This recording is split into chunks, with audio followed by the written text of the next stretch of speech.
që prej më shumë se një viti pas përfundimit të zgjedhjeve lokale, ende nuk është zgjedhur kreu i Këshillit të Qarkut Fier. Ndërkohë zgjedhjet për këshilltarët kanë përfunduar para 6 muajsh. Për kryetarin e Degës së Partisë Socialiste, kjo është një situatë anormale dhe zgjedhja do të duhej të ishte bërë prej kohësh.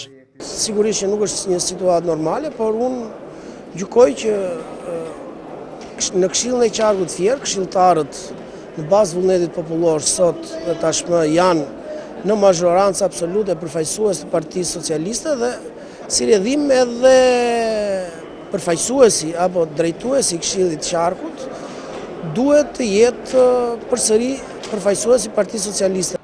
Situata ka kaluar të gjitha afatet ligjore dhe administrata e Këshillit jo vetëm është paralizuar, por nuk ka arritur të prodhojë asnjë veprimtari në terren. Kreu i Këshillit Vangjel Ndreko nuk ushtron funksionin e tij, edhe pse vijon të mbaj postin deri në zgjedhjen e re. Pa dhënë detaje, Oldashi thotë se shkaqet janë edhe politike.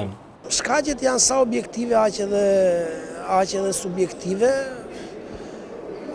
Kuptohet që ka shkaqe politike, por për te shkaqeve apo këtyre gjërave të vogla të cilat ne kërkojmë të kapemi, ajo që është e rëndësishme është vullneti i qytetarëve të Qarkut Fier.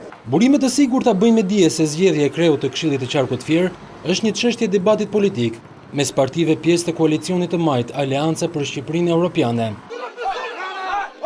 Pas zgjedhjeve lokale të vitit 2011, Qarku i Fierit u bë i famshëm, sepse Partia Socialiste vendosi kush zgjedhjen e kandidatit të saj për kreun e Këshillit të Qarkut Fier për votimin e 3 ligjeve, të cilat do të çelin në rrugën e dhënies së statusit kandidat.